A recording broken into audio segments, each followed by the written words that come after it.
Hi, this is Ben from OpenFace Odds, and today I'm going to talk about a common mistake that a beginning player can make in OpenFace Chinese. This is the standard OpenFace, not Pineapple, and we have threes in the front with a flush draw in the back. And I'll explain why this is a risky set. Along the left side of the website, there's strategy, and the one we're looking at today is 2-cent tips overvaluing small pairs in the front. And this is a brief overview of the full article, which you can read on the website, and I'll be explaining this today. So we'll mosey on over to the sandbox part of the website, and this is where you can basically just drag and drop this full deck of cards anywhere you want to, and go over your own scenarios if you like, and we'll set it up. All right, there are several reasons why this setting is a mistake. Basically, the first mistake is that with setting the threes in the front, you're going to have another pair better than threes in the middle to support that, to not foul. So let's call it tens. All right, so the issue here is that you're basically under 20% likely to catch exactly a pair with no starting card here. All right, so if you had, let's say, this 8 there, I'm not recommending this set either. I'm just saying that if you had an over to the threes, then your probability goes up into the 40s.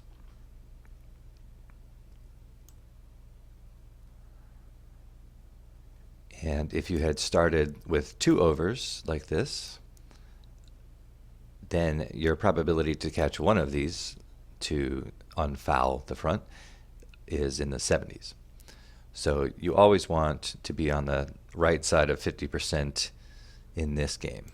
So that is reason number one, that having just a blank middle row like this with a pair of threes creates a risky situation. Okay, so then the second problem is that there are blocker issues with pairs because of the spades needed in the back row. Okay, so early on you caught a 7 of diamonds, put it in the middle to try to pair the sevens, right?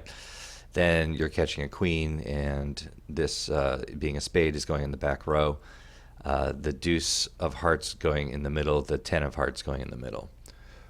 The deuce of hearts could go in the front to allow yourself more opportunities to catch a pair, but at the same time, you could also leave the door open to trips in the middle and trips up front.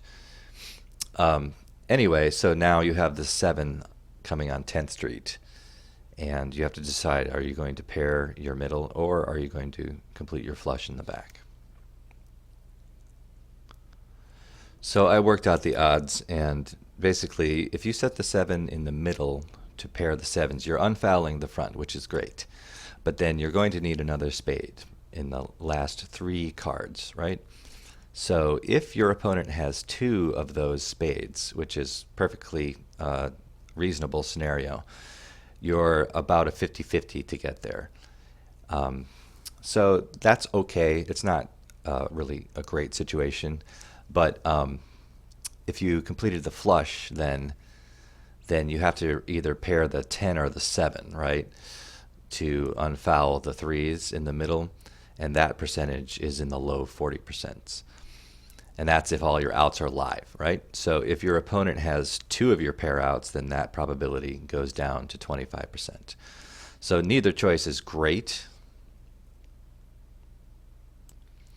And so the advice here is you have to think through your possible blocker problems before you set those first 5 cards. So just to think through a rough sorting of the unknown cards in your mind's eye can be a big help here.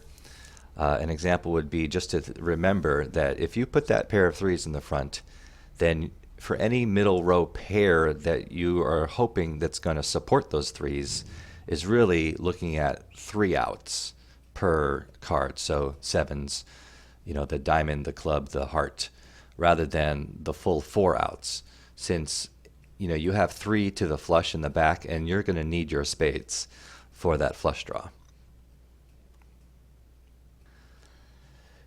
From the very beginning, you're in the 55-ish% to catch your flush here when you set it 3 to it in the back. So, anytime a spade is coming, you probably need that to go in the back. So that's something to consider, like I just said. So, here's the final reason why the threes in front is bad. It doesn't score any points. I mean, it can help you with scooping, because certainly a pair of threes in standard open face is pretty strong. So that is good. But you're basically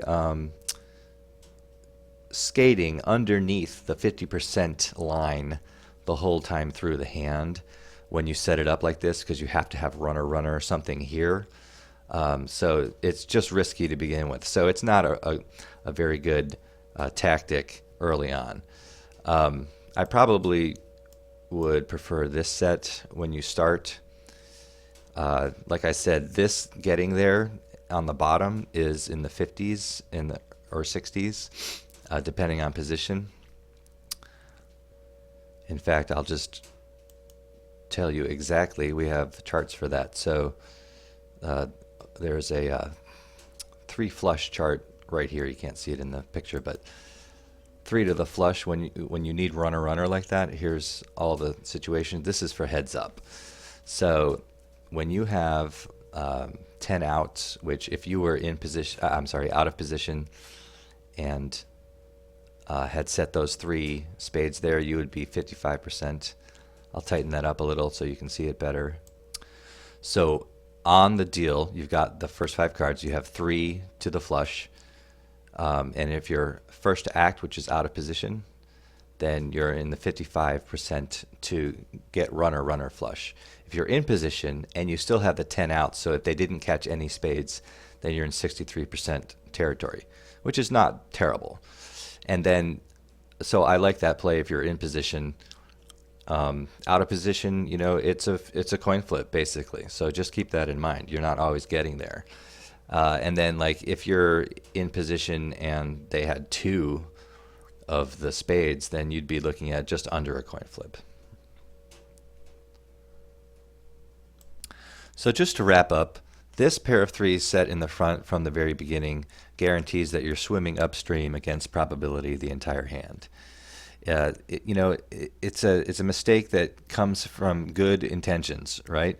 We want to win the front row. We often see that our opponents have king high, ace high, queen high in the front row, and a small pair could win.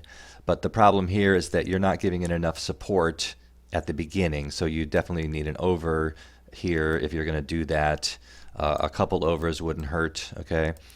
And just also remember that this back row is only a 55 to 63% chance to get there, so you're going to need those spades to come here, and you'll have blocker problems when you set a 7 here, and then you're going to catch this 7. What are you going to do with it? And then just also that these pair of threes, they don't score you any points. They can help you with the scoop, which is definitely a good idea generally, but not at this price. So thank you for watching, and good luck.